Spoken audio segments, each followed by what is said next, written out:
बेहतरीन drama serial मायरे में आप देखेंगे कि अब समीना ने भी सास बनना शुरू कर दिया है, क्योंकि अब हर बात वो इस तरह की करने लग चुकी है कि पता चल रहा है कि समीना जो है वो सास बन चुकी है। और कोई भी बात जो है वो अब उसके खिलाफ नहीं सुन रही फ़ाखिर की, क्योंकि जैसे ही आप देखेंगे कि ऐसा कोई बात करती है तो आगे से वो मुंह फैला के उधर चली जाती है। इसलिए इसको काफ़ी गुस्सा आता है और बल्कि साफ साफ कह देती है कि मेरे बेटे के बारे में इस तरह की बातें बिल्कुल मत करो, क्योंकि ये चीज़ मैं बिल्कुल भी बर्दाश्त नहीं करूँगी। जिस पर आप देखेंगे कि वो समझाती है आयशा को कि मेरा बेटा अब सारी चीज़ों पे ध्यान दे रहा है और मैं चाहती हूँ कि अब एनी भी इन सब चीज़ों पे ध्यान दे और अपनी ज़िम्मेदारियों को समझे, वरना उसके लिए भी बहुत मुश्किल हो जाएगी। लेकिन आप देखेंगे कि वो जैसे ही समझा रही होती है तो आगे से आयशा कहती है कि वो पूरी कोशिश तो कर रही है, लेकिन अब वो मज़ीद इसके अलावा क्या कर सकती है। मुझे तो इस चीज़ की समझ नहीं आ रही कि आखिर उस बच्ची के मासूम के पीछे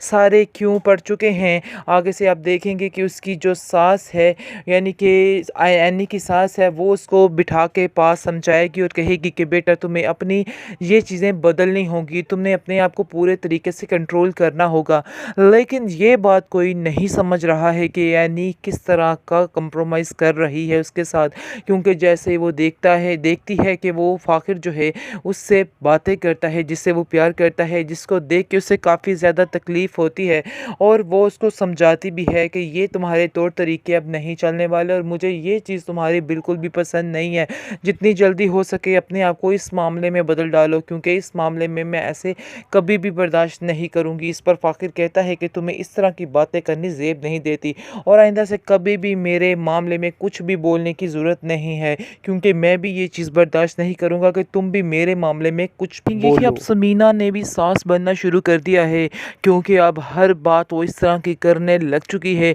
कि पता चल रहा है कि समीना जो है वो सास बन चुकी है। और कोई भी बात जो है वो अब उसके खिलाफ नहीं सुन रही फ़ाखिर की, क्योंकि जैसे ही आप देखेंगे कि आयशा कोई बात करती है तो आगे से वो मुंह फैला के उधर चली जाती है। इसलिए इसको काफ़ी गुस्सा आता है और बल्कि साफ साफ कह देती है कि मेरे बेटे के बारे में इस तरह की बातें बिल्कुल मत करो, क्योंकि ये चीज़ मैं बिल्कुल भी बर्दाश्त नहीं करूँगी। जिस पर आप देखेंगे कि वो समझाती है आयशा को कि मेरा बेटा अब सारी चीज़ों पे ध्यान दे रहा है और मैं चाहती हूँ कि अब एनी भी इन सब चीज़ों पे ध्यान दे और अपनी ज़िम्मेदारियों को समझे, वरना उसके लिए भी बहुत मुश्किल हो जाएगी। लेकिन आप देखेंगे कि वो जैसे ही समझा रही होती है तो आगे से आयशा कहती है कि वो पूरी कोशिश तो कर रही है, लेकिन अब वो मज़ीद इसके अलावा क्या कर सकती है। मुझे तो इस चीज़ की समझ नहीं आ रही कि आखिर उस बच्ची के मासूम के पीछे सारे क्यों पड़ चुके हैं। आगे से आप देखेंगे कि उसकी जो सास है, यानी कि एनी की सास है, वो उसको बिठा के पास समझाएगी और कहेगी कि बेटा तुम्हें अपनी ये चीज़ें बदलनी होंगी, तुमने अपने आप को पूरे तरीके से कंट्रोल करना